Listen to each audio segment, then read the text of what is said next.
So, welcome everybody to People and Profit. This is our second installment. We're going to talk a lot about corporate culture, how to implement that inside of your business in a very cost-effective way. Today, I am with my colleague, Linda Michaels, who is on the left. She's with AZHR Hub. And then the right-hand side is me, Tracy Cobb. I'm a CPA here in Tempe, Arizona. So we're going to talk about company culture and why that's really important in your business. You know how a lot of small businesses have teams that don't seem to work very well for the small business, and they don't seem to care as much as the business owner, and they don't get consistent results, and it doesn't seem like they're engaged. So that's the solution. That's what we're going to solve for today. So kick us off. I have some good questions to ask my colleague and friend here, Linda Michaels. So really, culture is driven by having a strong sense of purpose within the team.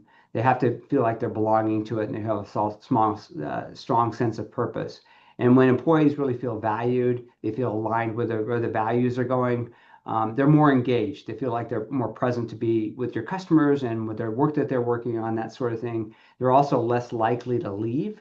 And that's going to, higher retention is going to lead to a lot less costs on that side. And we've got some models we're going to share with you towards the end and send you in an email to kind of follow up, so you can do your own math on what it really costs to have that turnover so frequently.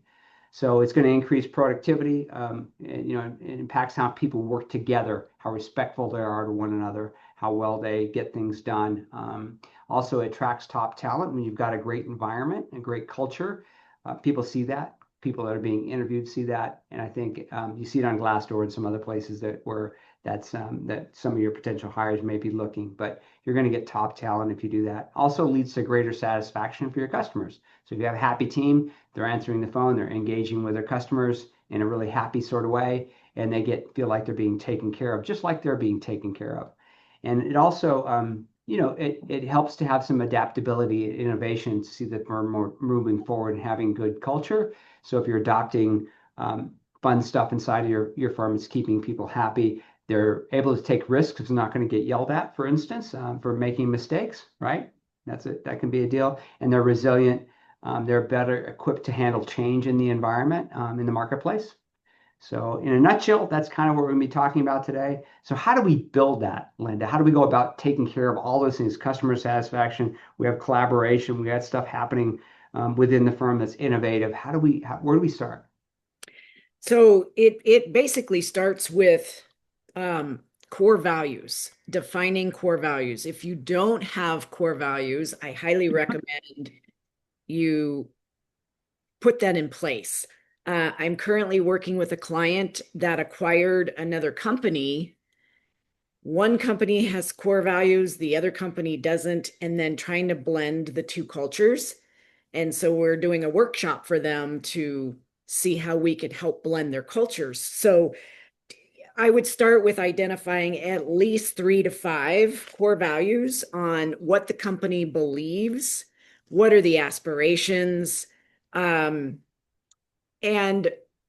what message. So what's the why behind, your famous question of me all the time is, what's your why, right? So what is the why behind these values, and what do you want that to look like? So you're dealing with two companies that have come together and maybe in the same industry, but they have separate different cultures. So it really wasn't contemplated in the very beginning when they were doing this merger that was going to be a problem. So you're having to go back and sort of fix that. Somebody's made an investment in this company, and they Yes. want to be able to get everybody on board. Are they different regions of the country, or is it the same? Yes, it's an Arizona-based company, and they acquired a company in Wisconsin, and Ah, it's very typical us versus them. That's mm, how they feel. Well, the mothership, we don't want to take directions from the mothership, and so they're very resistant to that. And so it is so important that when you buy a company or acquire a company, you've got to be able to blend the cultures so that way you don't have that bumping friction. Yeah, heads right away. yeah, yeah. Yeah, especially. So that's something that when you're, I know we have a number of clients that are in the throes of a negotiation with some acquisitions or being acquired. But something really should look at. How about for a company that's already been established? How do you, establish those core values that you're talking about? There's a great exercise. We're actually going to do this with the client. I have a stack of values cards, and we're going to just spread them out on the table, and everybody's going to pick a value that means something to them. And then we're going to take a look at the company they acquired and their core values, and is there any sort of crossover or anything like that, and at least start that process to see how we can identify some values for Awesome. the. So you're kind of gamifying it too at the same time, making it fun. They have to interact with one each other, so you're getting some collaboration and maybe having some laughs along the way and starting to build those bonds. Cool. Yeah. All right. All right. I'm sorry to slow you down, but what's the next thing? Hire for cultural fit, I think, is the Yeah. key. So an established company, you already have an amazing culture. You want to make sure that that person's going to be a good fit for your amazing culture, Right. and you're not just hiring potential cancer in your organization. And the other thing is the leaders have to lead by example of this culture and the skills required to maintain that culture. And then communicating and transparency. So communication of the values and basically, the old saying, walk the walk, right? And talk the talk. And just making sure that you're constantly reinforcing the values of the company. Um, and then with that, like, especially on this retreat that I'm doing, is like, I need to create psychological safety for these folks so they feel safe enough to share and be willing to participate, be open, give feedback, and nobody's feelings gets hurt, and that sort of thing. And So that then means I close my eyes and somebody's going to catch me. One of those exercises. I don't know if we're ready for that. Uh, you might end up on Hopefully the they'll floor. hopefully they'll be there right on the floor. Maybe we'll have a backup mattress just in case. Yeah. Exactly. But, just being able to give employees the freedom to speak up Yeah. when they need to express something. And then lastly is, once you get these values in place, how are you going to measure it? And are you going to be able to make adjustments along the way based on what's happening in the culture? So it's not a one and done then, is it? You really have to continue to do it, measure and adjust, go back and make sure that everything's working that it should be. And there's always changes in the environment and the marketplace. You got to Yes. kind of change with the times or what I mean is entirely different space to hire during COVID than it is today. And it continues to evolve and change. So just being aware of what that looks like and what the expectations. Last time, if you didn't catch that last video, by the way, I would take a look at number one. We talked a lot about generational differences in hiring people and where people might be just based on their age and where they're at in the life cycle of working, essentially. So I think that that's important too to maintain, and things change. So the bottom line is really that culture can't be just something that's nice to have and something that's additional. It really has to be intentional. It has to be inside of the company. And it's not just the big things you do, it's all the little things too to help unlock the potential and create a platform for your employees to do their very best, and lead the way in that culture part of it, right? Yep. So I guess the next thing that we want to talk about is what culture means inside of a business. Again, we talked a little bit about shared beliefs and behaviors and norms and how it shapes how people work together and how things get done inside of the organization. It's how you're going to treat culture too. What's the value you place on it within the organization? Is it something that everybody has to do inside of it? What kinds of behaviors are you going to tolerate? Which ones are you not going to tolerate? Where do you draw the line for everybody? And then communicating where that line is for everybody. Otherwise, you can't keep them accountable to it. And it's really not fair to keep somebody accountable to something that they're not aware of, or there's inconsistency. We've seen that too in organizations that we've dealt with for a long time. How do you interact with people? I think one of the things you guys do that you did for our team, and I know you've done it for others, is that DISC assessment. DISC assessment is great for being able to assess, what my needs are and how I communicate best. And then not only that, but making everybody else aware of how I do it, and then me becoming aware how other people prefer to be treated to and prefer to be communicated to. So I think that that's really important. So what are some ways? I mean, this is a lot of stuff, right? We've got all this stuff that you're talking about. How do we get this stuff done without breaking the bank? I mean, we're talking mostly to small to mid-sized businesses. We don't want to spend more on payroll than we actually do to implement culture. I know that it's important. Biggest number on the income statement is people for People. most people, right? For most people. So we want to make the most of those guys. How do we leverage that investment in a low cost way? Good question, Tracy, because I have some low cost or no cost ideas Look for you. at that, Look at Linda. Gosh, that. you'd Look at almost think that. that maybe you thought had a chance to answer that before I asked it. So give us some ideas. So recognition is free, right? Telling somebody they did an amazing job.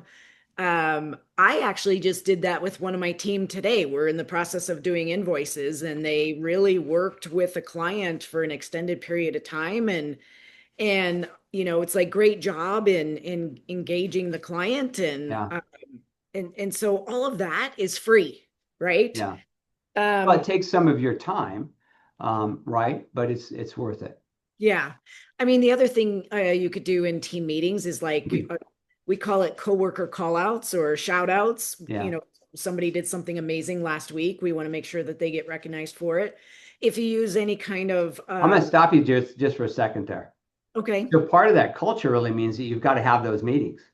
You've got to Yes. have an all-staff meeting occasionally, and Yes. whether that's going to be something that is part of your culture and part of your operating system, just like a computer has an operating system, what's the operating system within the business, and having that all-staff meeting and then department meetings and that sort of thing is super important. Otherwise, you don't have the opportunity to do those call outs.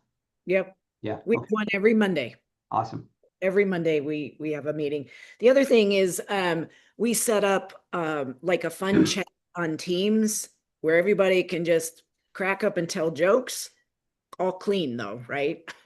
um Well, you're and an HR company, Linda. You yeah, gotta keep it keep it HR. clean. And then we set up a team one where if somebody has an issue that they're working through and they need help, Yeah. right, that you're able to collaborate. So Um, during Employee Appreciation Week, I actually did handwritten cards and mailed them to all my employees to their homes. Now, what is this Employee Appreciation Week that you're speaking about? I've never heard of this before. I've heard of Taco Tuesday and I've heard of Ice Cream Day. There's a donut day from what I understand. What's Yeah. Employee Appreciation Day? So there's an I'm actual, serious about that. I had no idea. yeah, there's a designated day. I think it's in May sometime where one day you appreciate your employees. And so So it's if, good to just do it once a year and then you're done. and then you're done. Yeah. No, Okay. but Perfect. ongoing, obviously, right? Yeah. So then the other thing is like hold open communication. So we used to, since we're all remote, we did like a water cooler Friday where the bosses didn't show up, but the employees showed up and just did the water cooler talk, Of right? And course, you're note takers in the meeting, so you know what's going on. if you have a note taker in the meeting, um, the other thing that I do with the team is skip level interviews, right? So their direct manager is constantly doing one-on-ones. I will do a skip level interview just to, get involved and get engaged. So it's all that communication. You could send Okay. pulse surveys, you could do quarterly check-ins, whatever that looks like. Okay. Um, and maybe growth opportunities. So offer like cross training or job shadowing for people's development. That doesn't, I mean, that costs labor dollars, but maybe lunch and learn sessions. You can give employees like empowerment and autonomy to kind of, drive their own internal cultures, depending on how large your organization is. And then, fun and connection with people. They love any kind of themed events. And so we did a online escape the room. And so there were 5 or 6 of us that got online and we had to get out of the room in like 2 hours and figure out clues and all that kind of stuff. And it was a blast. It was a Yeah. blast. Yeah. So I mean, those are really super low cost, no cost ways to do that.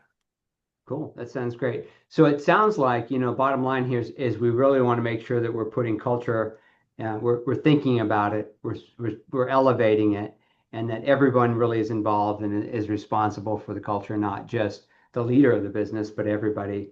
And not just something that's feel good, but actually that's substantial, right? That is people are accountable to. There's some rules around it, and then keeping it visible and keeping it keeping it fun. Yeah.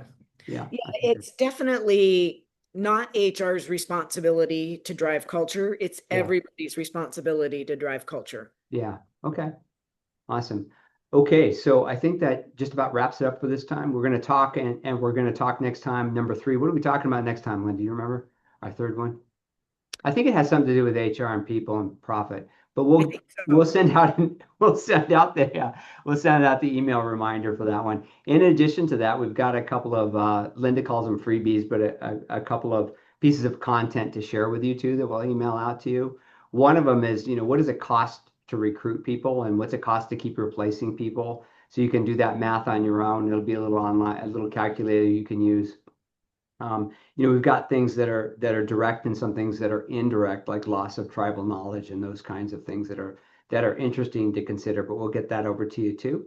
And then secondarily, I think we've got just what we talked about, kind of a summary. We put together a little ebook about some of the ideas, the low cost ideas that Linda just went over with you. So we'll get that out to you too if you weren't able to take notes on that.